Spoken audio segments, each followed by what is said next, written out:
Fentanyl. The word is becoming familiar, but too many of us still don't grasp the reality. Spokane man will spend 20 years in prison for supplying drug dealers with fentanyl in eastern Washington. A huge drug seizure in Orange County. The sheriff there says they found so much fentanyl that it was enough to overdose every person in Orange County. And authorities say the problem's getting worse. KCAL 9 Orange County reporter Stacey Butler.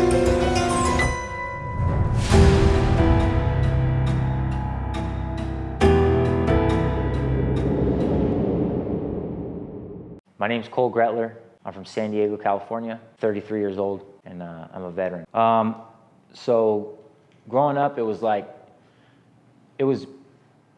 had a two-parent household, and they fought all the time. Like, it was kind of hectic, but at least we had a roof over our head and food on the table, you know? But my parents were always fighting. Sometimes my dad would move out. My dad used to move a lot of weight, like hundreds of pounds when I was younger. And so my first memories, he was in prison. He wasn't there. It was just me and my mom. He kept my mom, made sure she had some money, some dough to take care of us. And then when he got out, he started working construction with my grandpa. So he got out of that life. And growing up, my dad he was just angry. Like, he took all his anger out on me. You know, thankfully not my brothers. He would whoop my ass all the time. And I remember I just fucking hated him. Like, he's my dad. I wanted to be I wanted to be just like him, but at the same time, you know, like, I was a little kid, I'd hear his dually pull up, and I'd fucking run in the room and, like, crack the door and check to see if he was in a good mood. Sometimes he was, sometimes he wasn't. And he just was an angry person, mean, you know? And then, yeah. Do you still have a relationship with your dad? Yeah, kind of. We're kind of repairing it. He went to prison again when I turned 13. I started doing drugs when I was like 11 or 12. I lived in Lakeside. My cousin was in Santee, and I would, like, go over to his house on the weekend, and we fuck around. We do, like, you know, smoke weed, drink, do a little bit of coke. And then when my dad went upstate, it was like all bets were off. My mom was a pretty stay-at-home housewife, never worked. So when my dad got locked up, we moved into a trailer over in Blossom Valley, and then we got on welfare, and we actually went up to Alpine for a few years. We moved into the village apartments, got kicked out of there, but then that's when I started doing everything I wanted to. Like, I stopped doing school shit. I dropped out, and, like, I got held back in 8th grade because I never did homework, and then I went to, like, half a semester in high school and just dropped out. I was like, fuck this, did my own thing. Really started doing drugs. My dad wasn't around anymore, so like I said, you know, all bets were off. I just ran amok. Started selling, fucking doing all, you know, pills, all kinds of shit. And then we got kicked out of the apartments, and Alpine went back to Lakeside. And yeah, I just started running amok. Like, we would steal fucking tip jars from, you know what I mean? Like, my grandma would come up, and we couldn't even go to a Mexican restaurant because me and my brothers were always stealing tip jars. There was a fucking pet store. I ran in there, grabbed the 2 jars. I'm fucking booking it. Boom, boom, hit the door. Bam.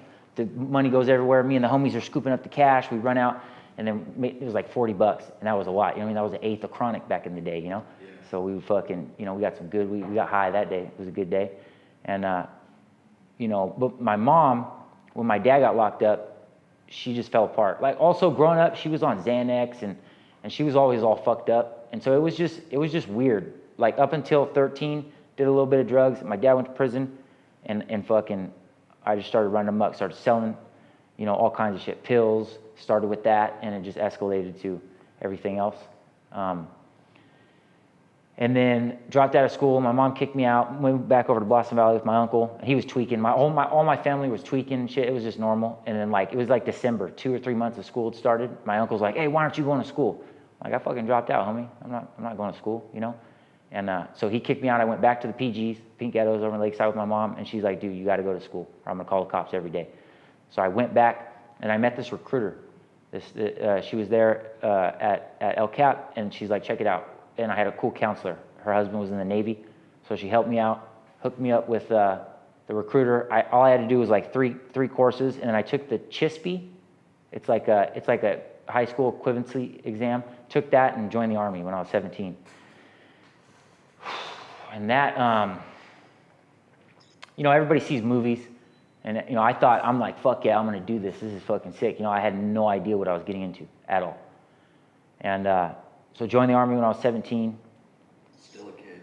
A fucking baby, yeah. I don't know if you guys can. We can put a picture up and show a picture of me that fucking, dude, I looked like I was 13. I was a child. I had no fucking idea. I thought I was going to be G.I. Joe and fucking, yeah, we're going to do this, and it just wasn't. You know what I mean? So joined the Army, got stationed at Fort Polk, went to Fort Benning. I was 11 Bravo, so infantry. Went to Fort Benning, did my basic training, then I went to Fort Polk, and then right when I turned 18, we went to Afghanistan. And that was an experience, the way, people ask me, how was Afghanistan? I tell them it was the best times of my life and the worst times of my life, for sure. So went to Afghanistan and went to, got stationed at Fob Shank over in, what fucking province was it? Anyways, next to Wardak and fucking, and Kabul and shit. And so we were there, we did air assault, brigade QRF. So basically when anybody was getting fucked up, we would fly in and fucking help them out. Like there was a time when one of the lieutenants got shot in the head. We had to fucking carry the body out and fucking, it was just crazy. But so the first couple months, it was just pop shots. Like in the wintertime, so I got there in October of 2010. And in the wintertime, it's, a lot of the Taliban go back to Pakistan because it's cold as fuck. I was in RC East. So I was in the mountains and shit. And so like it was hot as fuck during summertime and it was just snowing. Like there was times we were walking in 3 feet of snow, in the mountains. And then we also had to patrol around Fob Shank. So we were always doing something. And so the first couple months, it was just kind of pop shots, and I was getting comfortable. I was like, oh, fuck yeah, I could do this. This ain't shit, And then it was like December, like 6th or 7th, something like that. We went into Cop Shark. We drove over there. Everybody called it Shark, and it was a gnarly ass place. And so we drove in there. A couple of it was 230. I think it was Charlie 230. A couple of the guys got killed.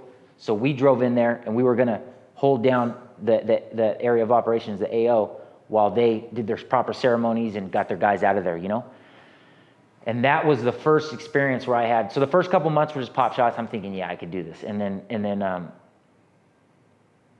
when we got to Cop Shark, that shit was gnarly. That was the first time that I was in like a firefight all day. It started picking up later on. I'll get into that, but we went over there and we took over the school. It was empty. It was like a concrete building. I think the Russians built it back in the day. So we get over there and they tell us, okay, first platoon, you guys are gonna go patrol this area and check it out. And second platoon was in the school, and then we had a Czech sniper team that were fucking lighting dudes up.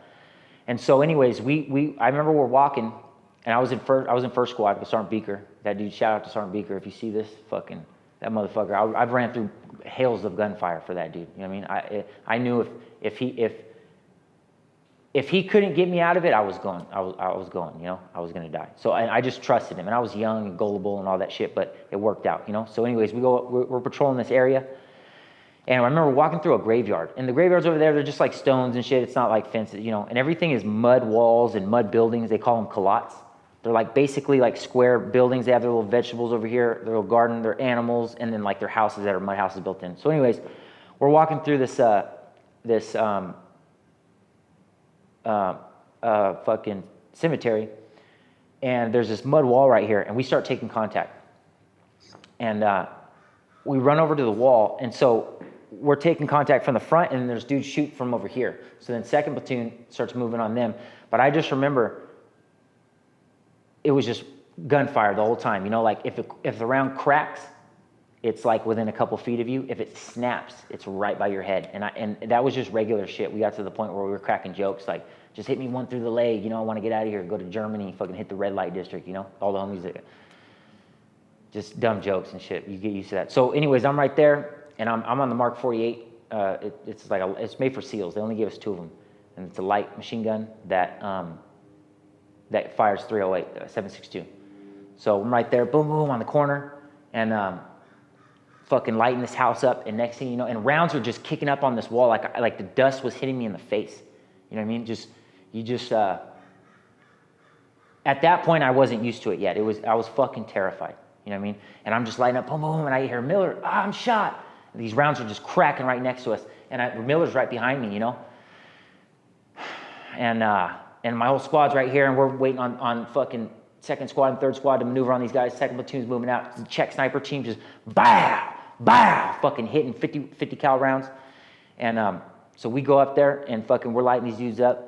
We take them out, and then we start patrolling through the village. And then we went through the village the whole day, and it was so crazy, like, just gunfire. When you're by the walls, gunfire's flying above you, and it's just fucking, it's a trip. So anyways, we're moving through this village, going through a couple hours. I remember we get to this bridge, we're walking over the bridge, and like somebody throws a grenade, and it went under the bridge, and it blew up, luckily. And then we get over to this house, and I'll never forget this. We go into this fucking house, and it's like they have like these fucking metal walls, but it's all mud houses. And so RPGs are going off, all kinds of shit. We run to this house, and we get there, and there's this guy, this Afghan, and he's holding his little kid. And I remember we walk in there, and like guys are pulling security, and I'm waiting for Sergeant Beaker to tell me where he's going to put me because I'm a machine gunner. The main thing in a firefight is you put more rounds at the enemy they're putting at you, so we can maneuver on them, and fucking that's just how it goes. So we get in here, and I'll never forget this. They fire this guy's holding this kid. This little kid. He's probably 3 years old. He could probably, you know, and he's got his other kid that's like probably 7. He's holding him by the hand. And an RPG flies. They're shooting at us, and it flies and hits the top of his house and explodes. And the little kid was just staring at me. Like I remember I was looking at him like this is like, you know what I mean? And I'm standing there, and the RPG goes off, boom, and the little kid just looks like it's regular shit. And he looks back at me, you know, and he's staring at me, and I'm just like, I'll never forget that, you know, that was just a trip. Miller, by the way, Miller had a 9mm on his leg, and the round hit it. So he was like, let me back up, I'm kind of all over the place. We were on that wall, Beaker's like, where are you hit? Are you bleeding? You know, because Beaker had been to Afghanistan a couple times, he knows the deal. And Miller's like, I don't think so. You know, and it hit his 9mm on his holster. So he was cool. Also, when we left the cop, I remember they were carrying some dude that was shot. He was all fucked up, and they were carrying him in a wheelbarrow. The ANA, the Afghan National Army, they're like the Afghans that are on our side. They wheeled him in. Just crazy shit. Sorry, I'm all over the place. I'm trying to recollect this stuff. So anyways, that was fucking, like the beginning of December, that was a wake-up call. So then after that, things were still kind of just pop shots, and everything was all right. And then we, like just them just firing a couple rounds at us, not hails of gunfire. Because normally, like I've been in so many 15, 16, 12-hour firefights. Like it's just regular shit, you know. You know what I mean? Like, and they pray 5 times a day. They're Muslim, so every time they would pray, you hear the the guy on the horn. And I mean, I seen NDS, the Northern Alliance guys with us. We're in the middle of a gunfight, and this dude pulls his shamag or whatever off, lays it on a rock, and starts praying. And rounds are just in the middle of a gunfight. He's ready for prayer time, and then right after they started doing that. So anytime they would pray, you know, we know we're going to be in a firefight all day. Anytime they would pray, we would, you know, shit, eat, whatever the fuck, take a piss. You know what I mean? You roll it. Like there's so many times when I would like just piss right here because we're in a firefight, and then fucking the rounds start coming, and then I'm laying in my piss 5 minutes later. You know, just like, I was there for a year. So yeah, I'll go over a couple of the main events. Like that beginning of December was the first wake up call for me. Like, okay. Also, I remember in that middle of that gunfight, I get on this roof and we're fighting hitting these dudes, and just rounds are just cracking right on the dust, and I was terrified. Like I'll be honest, I was fucking scared, you know. And so that's nothing. Okay, so a couple months go by, pop shots. Were you drinking or doing drugs at all during this time when you're out there, or are you just out there just in the cave? No, so in the infantry, we don't fuck around with that. In the Navy nowadays, there's a lot of guys that are in the Navy, and and they know when they're pissed at us, they talk to their chiefs or whatever the fuck. In the infantry, we don't fuck around with that. What is the infantry? I'm sorry, you've said this before. Infantry is the guys kicking doors in and shooting motherfuckers. Like when you think of the Army or the Marines, 0311 is Marines, 11 Bravo is infantry, and just infantry, we're the guys that are going and clearing, you know, like, so we were air assault a lot of the time. So we'd fly in the middle of the night, and we'd go in. I'll get into some of those too. Yeah, so, okay, anyway, so a couple months go by, just pop shots. I'm thinking, okay, well, maybe that was just, you know, maybe that's not going to happen again. And then they call, there's this thing called they call it March Madness. because springtime, most of the Taliban come back from Pakistan, and that's when they're ready to fight. And we flew in, it was like February 26th or something. We flew into the Tangi Valley. We also went and secured when those SEALs got shot down. I don't have my phone on, I forget what it's called, but Operation something. We went and secured the crash site so they could get the bodies out of there and everything, but I'll get to that. So, the end of February, so March Madness started a little early. We fly into the Tangi Valley in the middle of the night, and then we're fucking humping a couple kilometers. So like 1 kilometer is 1,000 meters, a mile is 1,600. So we get into the Tangi Valley, we fucking set up Overwatch, and then we got guys moving, second platoon is moving in and clearing buildings. The minute the fucking sun barely started coming up, there was one shot, boom, and I seen it land. And I'm like, hey, did you see that? What the fuck, what's going on? Once the sun actually came up, that was one of the longest firefights ever been in. It was like 16, 17, 18 hours. And Sergeant Beaker has been to Afghanistan. So the Afghans use plunging fire. They got AKs. They're good at like 300 clicks. So they shoot it up and they try to come down on us. So we're laying there and rounds are just kicking all over. And Beaker would move us to different spots. Well, Sergeant Cardoza is on the other fucking hill. And they're in a bad spot and fucking guys start getting hit. You hear it, hey, fucking, Sergeant Cardoza, he was from Boston or something. And I hear him and he goes, hey, Marino's been hit. True to chest in the arm, and I got hit with a ricochet, but I'm all right. I'll never forget that, hearing that on the radio. And so I look over, and Marino's running down the fucking hill, and we have these things you can pull off, and your body armor falls off, so the medics run up, and he runs past fucking Bailey, the medic. Anyways, then Cardoza comes over, he's like, I can't feel my arm, I gotta get out of here. So they put Sergeant Ham up on the hill. Anyways, shit's just fucking going off. Like, I could fucking go on for, I'm starting to record, I could go on forever about it. But anyways, it's fucking just madness. Rounds are constantly flying over you. So Sergeant Ham gets up there, the whole fucking valley is just going off. And then I hear, I'll never forget. So I hear the commander come over the net, cease fire. Everybody fucking cease fire. And then you can hear, what was his name? God, it's been like 15 years. Sergeant Urzendowski, our platoon leader. The company commander, the guy that's in charge of everything, is screaming over in the net, cease fire, don't fucking... And you hear Sergeant Urzendowski through the valley, Spears, light that fucking house up. And it's do, do, do, do, do. So all that shit's going on. The bird comes in, they fly Marino and Sergeant Cardoza out. They were all right. Marino got hit under his body armor, through his chest and through his arm. And then it hit fucking Sergeant Cardoza in the arm and wedge in his arm. So they fly them out. Then we're like, okay, Cop Tangi's over here. We got to get to there. It's like a mile or two away, And so we're bounding, going through fucking hills, coming down. And the whole time, this whole valley's just fucking shooting at us. And then there was this long-ass stretch. We would run 2 at a time. And they're like, all right, go. I'm running. I got my Mark 48. I'm fucking 135 pounds. I was skinny as fuck my whole life in my 30s till I got sober and started working out. I'm skinny right now, but I'll be big. So, I was like 220 a year ago, and then fucking got smoked out. But so what's that? I want to know about that. I'll get to that. Sorry, I got a lot. If I'm getting too much into it, let me know. You are getting too much into the war stuff. I like the story about the kid because that made me want to cry right now. Yeah, I'm gonna get to. You're still in the first year. I want to know when you left Afghanistan, what happened? Why'd you leave Afghanistan?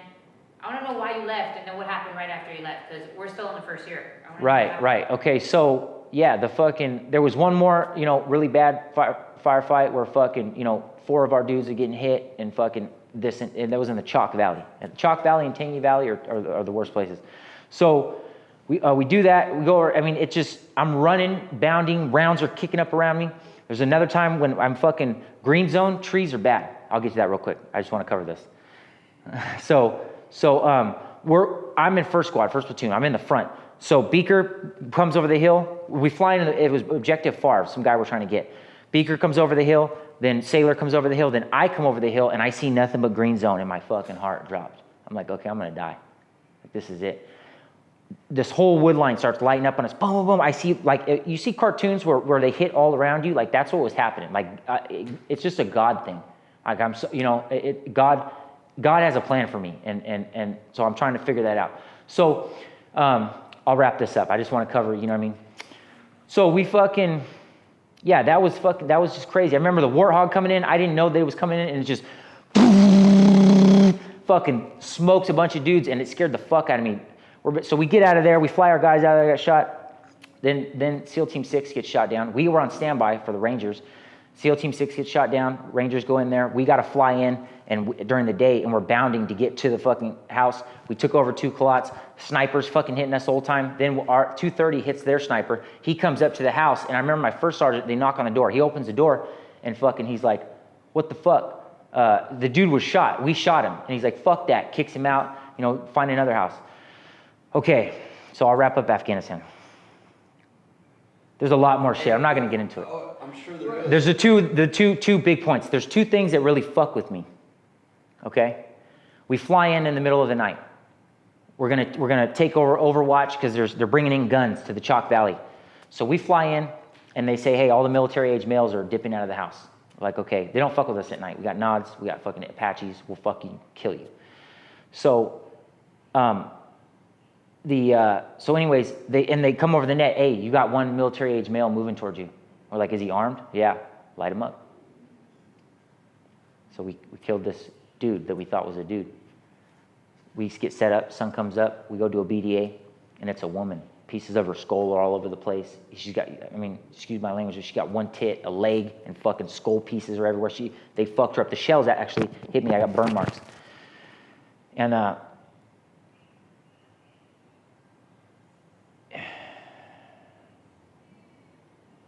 one doesn't sit right with me. You know, we smoked that woman. She had a shovel and a bag of Pakistani money. She was running to bury it. And we killed, you know, and we fucking smoked her. The second, really, the one that I have nightmares about, we're in what was it? I forget the fucking cop. It doesn't matter. We fly in to help these guys. They're getting fucked up. They got a couple guys that got shot. They want to do a ceremony and get them out of there. Same deal. So we come in, and we were there for like 7 days, just going around, just fucking with dudes. So on the last day, these dudes are shooting at us from this village, and we fucking light them up. Boom, boom, we have the 50 cal. Do, do, do, do. I'm on the Mark 48. Brrr.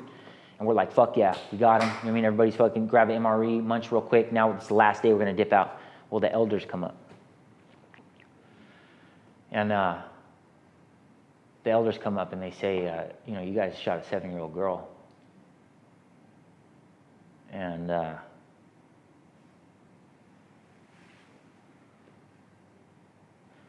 yeah, when I have nightmares, I see that little girl, and that one fucks with me. I've never talked about this in front of like shit like that. You know, I barely got into treatment 3 years ago. I relapsed again, but during that, I went to the domiciliary in West LA. I got some treatment for it. Talked with other guys that had done fucked up shit. And yeah, that's just some of the weight I carry. I mean, we did a bunch. I won't get into any more stories because I could fucking talk about it all day. I was in a fucking, you know what I mean? I was in a lot of firefights, and it just was regular shit, you know. So we get back from Afghanistan, and we got to fly through this country over here, and then we fly through Germany, and we get back. And I remember I got down and I kissed the ground. I was so happy to be back, you know. And yeah, so I got back and just started drinking heavily every day. Was drinking a lot, and the Army kind of got me out of that lifestyle that I was living in when I was younger. But that shit was just calling me back. I went a couple years, did grading. I went to Alaska, commercial fish for like a year. It was long lining for halibut and black cod, a little bit of gray cod in the winter. You know, that's a fucking job right there. You know what I mean? You want to talk about some badass motherfuckers. Anyways, did that, did a bunch of shit, and then when I turned 26, I just started selling drugs again and fucking running amok. And pills, fucking coke, fucking dope. Yeah.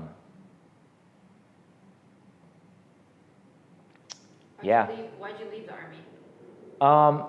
So my dad got out of prison when I was when I was in Afghanistan, and then he kind of wanted to fix things. I mean, he was in fucking Chino. You know what I mean? It straightened him out. You know what I mean? And he got back and he was like, hey, you know, he was trying to do good. Actually, I moved into his guest house. He had a house. My dad's a hustler. That's the one thing that my dad makes money. No matter what, however he's got to do it, and that's always taught me to do the same, you know? So I've always made money, even when I was living in hotels and living in a shack behind a house and in my truck and all kinds of shit. Like, I always had fucking product, and I was always pushing weight. You know, there was one point where I had this big operation. I started a dispensary on weed maps. It wasn't even legal or anything, but I just started posting ads. Motherfuckers were calling, and I was on my Harley, and my thing was 45 minutes or less, so it was free. And I was smashing, boom, 110 everywhere, boom. Riding my left hand, I ride with my fucking dick better than most guys ride with both hands. You know what I mean? Just fucking boom, fucking smashing through, delivering shit. Everybody digged that. They were like, oh, fuck, this guy's on. So that was like my niche. And did that. Then I had a couple guys working for me. They kind of started to try to take over shit. And so I pushed them out. They had access to all my customers, but most of my customers stayed with me. And then, I want to get in trouble for this shit. I had gang task force on me and everything. Like, Is it an honorable discharge? yes, honorable discharge. But for what? What do you mean? Like what? Don't they have to give it to you for something? Did something happen? No, as long as you're solid, you just get out with an honorable discharge. A lot of guys fuck up. I don't know what kind of bullshit stories they say or whatever, but motherfuckers, they got dishonorable or less than honorable. You can get it changed back to honorable. But yeah, like in the infantry, if you fucked up, guys were getting caught smoking weed, guys were getting caught with this, you're kicked out. We don't have time for that. You know, it's just all about business. And if you're not with it, then you're out. So how old were you when you got out? I was 21 when I got out. So I made sergeant when I was 20 because I went in so young, and I went in and fucking handled some shit. I had my CIB. I went to air assault school, rappelling from helicopters, fucking, like, my chest was out to here, my little skinny ass. I was fucking, you know what I mean? And I made sergeant when I was 20. I couldn't even drink legally. In Afghanistan, I got blown up a couple times, had a fucking round nick me right here. You know what I mean? Like, just, I could go on and on about that shit. PTSD? Oh, yeah. Yeah, I'm fucked up. I'm a fucking dead man walking. When did you get clean this last time? What happened? Honestly, the first time, just fucking, I was getting in trouble. I never been to prison. You know what I mean? I've been to county a couple times, just fucking up, and then I just got off diversion, but I got on probation, and then fucking did a little bit of time in Riverside, got on probation. Then I violated, got on diversion in LA County, and while I was up there, and I was just honestly trying to fucking stay out of jail and keep my shit clean, you know what I mean, and do good. But I wasn't really doing it for myself. So once I got out of the treatment, I was in for like 7-8 months. I was in sober livings and all that up in Riverside. Got kicked out for fighting. Got kicked out for drinking. Moved me to Orange County because I'm a veteran, so they have all these spots. Moved to Orange County. Got kicked out of there for fighting. Went to another one. Then they let me back, and I was good there. Then I went up to LA to the domiciliary. I was there for almost a year and a half. So I was in treatment for like 2 years. And I got kicked out of the domiciliary. I was doing coke, and I was to the point where, like, I had been there. I was like the role model, you know. And so I would they would show your social security number, and then or the last four, and then you'd have to piss. And they say, hey, Gretler, you missed your drug test. Oh, my bad. I'll get it next time. And just was fucking around. Got kicked out of there. Then I was homeless for a little bit. Then they got tiny homes. I moved into there. I was there for a couple months. You finally got sick and tired of being sick and tired? Yeah, so, I'm trying to cut you yeah, off. my bad. You keep me on track. My bad. Yeah. So I did that, and then I didn't, you know, there's something that I learned. There's an old timer over in, what's in South Park? Starts with the R or something? The where they have meetings? Anyways, there's an old timer over there, and he said, there's 3 things you need. You need faith in God to come in these rooms, you know, as much as you need to, and to serve others, you know. And I was just doing my own thing. So I started tattooing. I was fucking, because I started getting all blasted up, and I started tattooing. Got the machine. I was an apprentice for like a year. They never really fucking fucked with me though. So I just did everything on my own. But I had so many. I was doing tattoos at least 5 days a week from the dawn. I was doing free tattoos, just getting decent. But I'm not a good artist. But so yeah, I was just fucking. It was something to do, making some money, you know, tips, whatever. So anyways, I fucked up, and I was running around, fucking, just coke, dope, fucking just living in my truck sometimes, fucking smashing around with hookers, fucking doing lines in my truck, just dumb shit. Like, I don't fucking need to do that. Look at me. You know what I mean? Like, it's just like, just on a sick one. So I was homeless for a little bit. Then finally, okay, I forgot. When I was serving Saks, I totaled a couple Harleys, but this last time, I got a fucking $2.2 million settlement. So I bought a fucking 3-story house in downtown La Mesa. Now it's, the bottom is 1 bedroom, 1 apartment. It's blocked off, and then the top is a 3-bedroom, 3-bath. So I do all right now. I make like $10K a month. I got money and time in my hands. So that's when I moved back to San Diego, and now I'm hooking up with some of my friends. I'm getting back into like getting it together. Like, being up in LA was bad because I didn't really have any good like, nobody gave a fuck about me. Like, they were the homies because I'm tattooing and this and that, and then we're out fucking partying, doing fucking fetty and fucking doing fucking just all kinds of bullshit, you know? Not real homies, they're not solid. And so they didn't really give a fuck, and I fell apart up there. Then I came back to San Diego. Now this time I got an apartment. I haven't had my own apartment in over a year, or over 10 years. And I don't know what actually, I'll tell you what. I went to my uncle's 1 year. The uncle that kicked me out, the one who was always tweaking, he's tweaking hard and still working construction for like 40 years. Anyways, I went to his 1 year. There's a guy named Will Riley, old-timer Will Riley, not the youngster. Or no, he's not a youngster, but you know what I mean, the old Will Riley. And he seen me, he said, hey, there's a meeting on Monday. You want to come get your number? I'm like, yeah, I'll be there. But I'm like, whatever. So Monday, I'm down at the harbor. You know what I mean? Fucking, I'm all dressed up all nice, trying to pick up some bitches, and fucking, I'm drinking mimosas. You know what I mean? Just fucking, I'm a vodka guy, but I was like, I'll keep it cool right now. You know, if I drink vodka, then I get a little too crazy. So I was just drinking mimosas, chopping up with some girls, and Will texts me, and he's like, hey, there's a meeting today, Alano Club, El Cajon, 5:30, and I was on my second drink, and I was like, all right, I'll be there. Finished my drink, and I think I sat down there for a while. My brother was there. So we went back to my apartment. I was chilling, and I went to the Lano Club at 5:30. I was drunk. This was 45 days ago. I got 44 days sober. Yay. Thank you. So yeah, did that. Completely sober, because I'm not sure now. No coke, no. No, nothing. Like, and before, I was completely, I did a day shy of 17 months on my first time. And then I went back out for like a year, blocked my sponsor. I was embarrassed. I didn't want to come in, hey, I'm day one for fucking 30 days. You know what I mean? I wasn't living life on life's terms. You weren't ready, bro. I wasn't ready. And then so this time, you know, if it wasn't for, Will kept me sober for the first 30 days, you know, and God used him to do that. So I go to the Lano Club every day. Sometimes I was going 5 days a week. Now I'm working out with Jeremy. And so I don't go to as many because I'm a little tired now. But now I'm going to a bunch of meetings. I'm getting back with a lot of the homies. I'm meeting a lot of new homies, you know what I mean? Like Travis and fucking, you know what I mean? Just solid motherfuckers that everybody knows and is just handling shit and manning up, you know? And that's the kind of people I need to be around. Excuse me, I spit. That's the kind of people I need to be around, you know what I mean? Because I'm done. I don't have urges. I struggle with living life on life's terms. I got too much time and too much money on my hands. And it's just like, you know, so I just got to fucking get it together. I got fucking 2 houses that I'm renting out. I got my disability for getting fucking blown up and all that shit. And,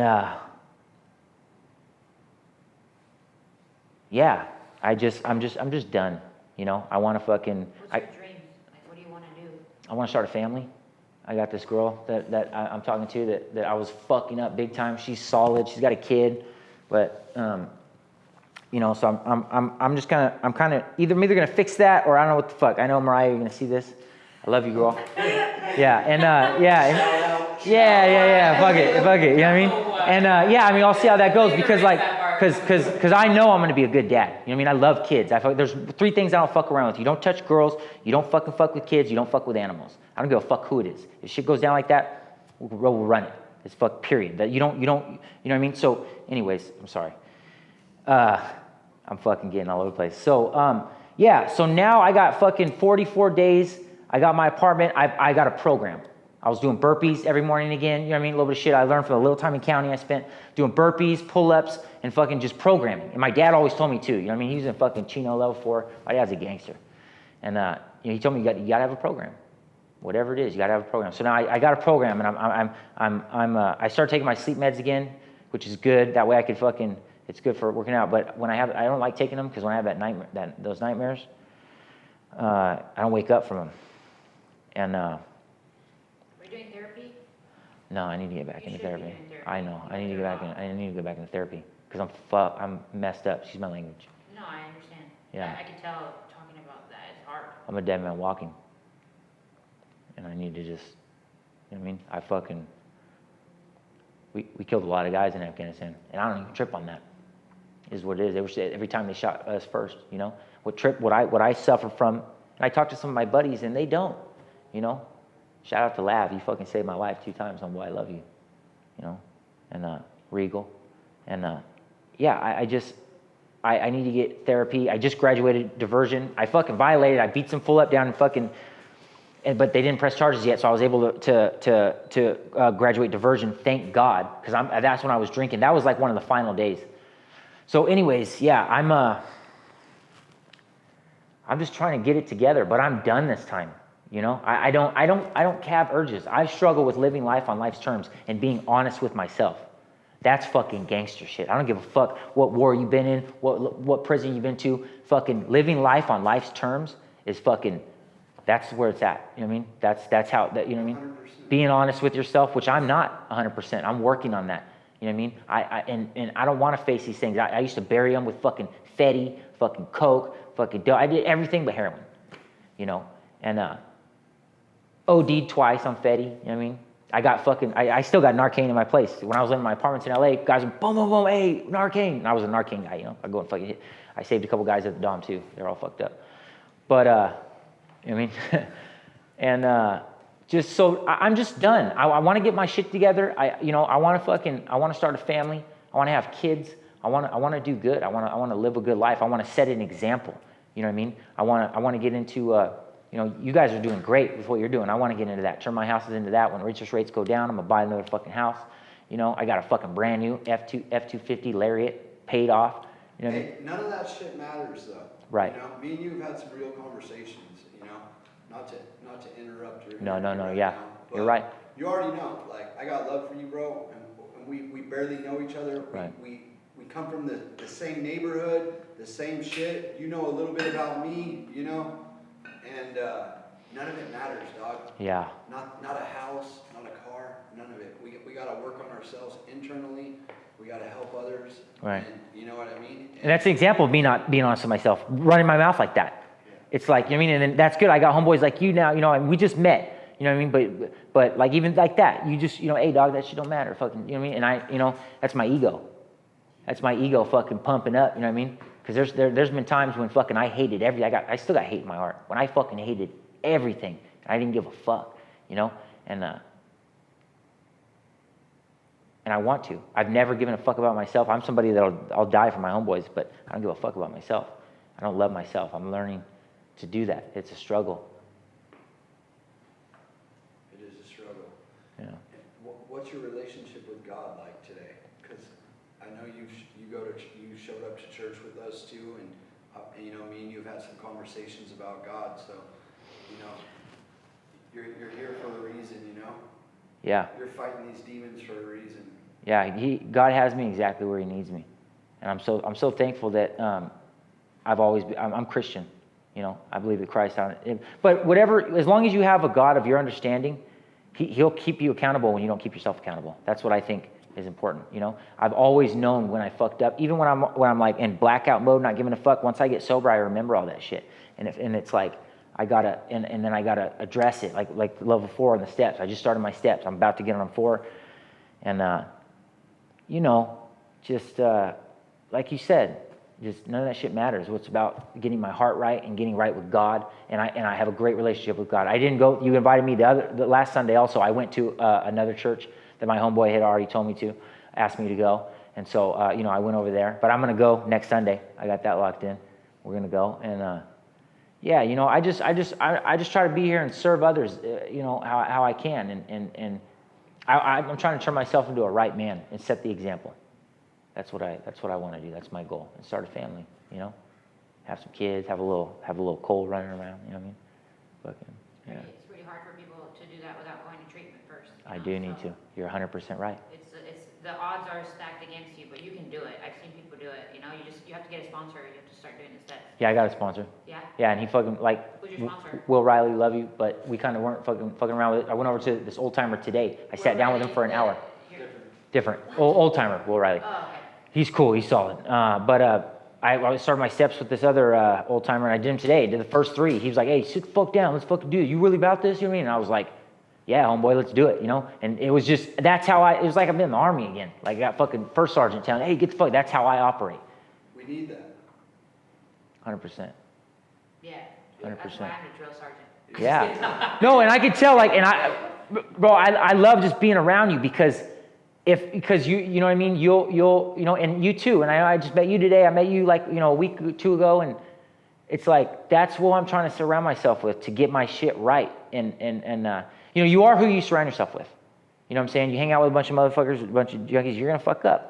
You know, that's why it's important to come in the rooms. You know, and that's why I like coming to your guys' meetings. You guys have such a great operation going on. You know, you guys help so many people, and it's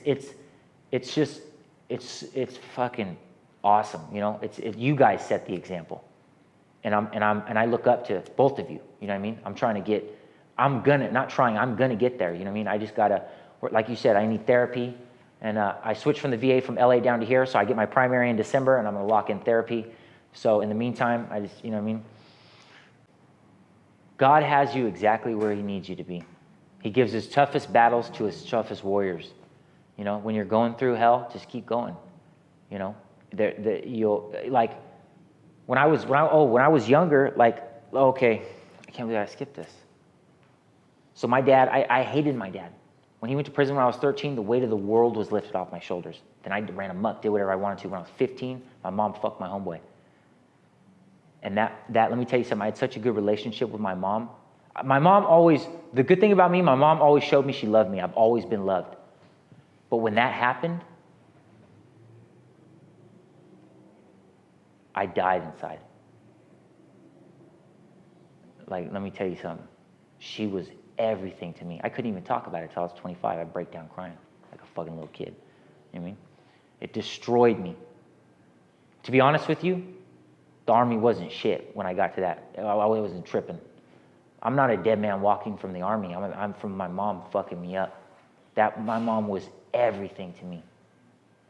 And that fucking destroyed me. I was confused. But let me tell you something. I'm so thankful that it happened. Because I am the man I am today because of that. God has me exactly where he needs me to be. And that's just how it is, you know. You got to go through things and you just keep going. Put one foot in front of the other. It is what it is, you know. And God's got a plan for all the younger generation, all for everybody. To my younger self, I would say, hey, just don't trip. Just keep going. You're going to be good, you know. And like, I'm the strongest motherfucker that I know.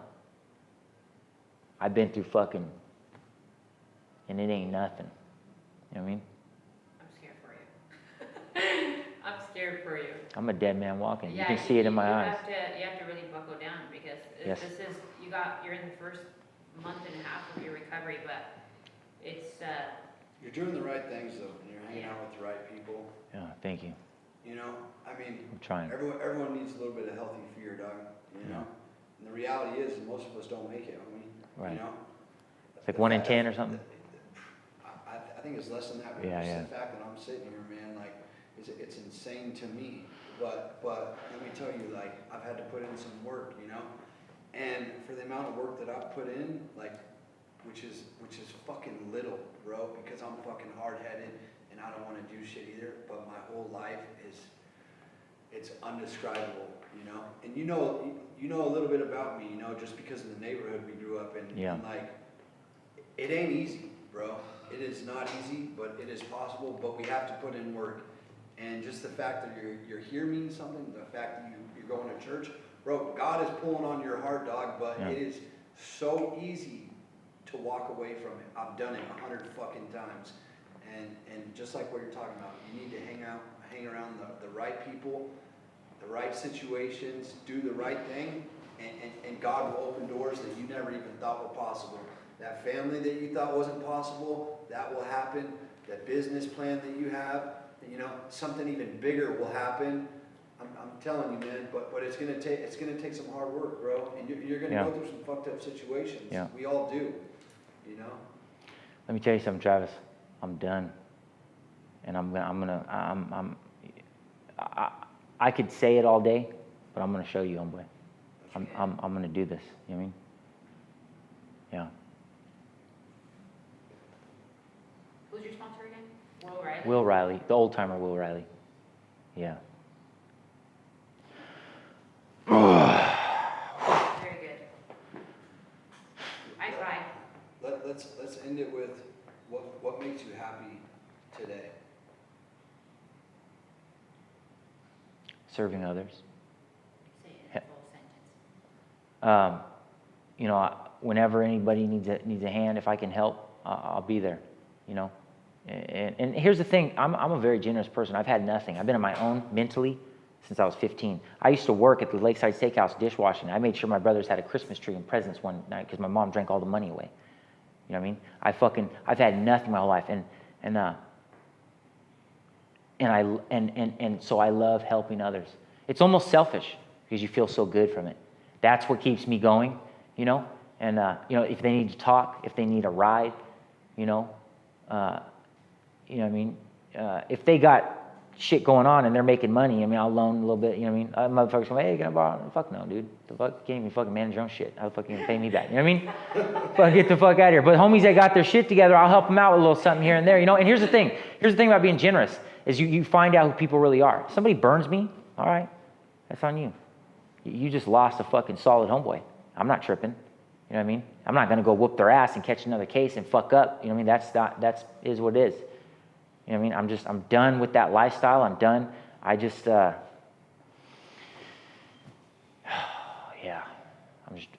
I'm not trying to do good. I'm gonna do good now. Are you on paper? Amen.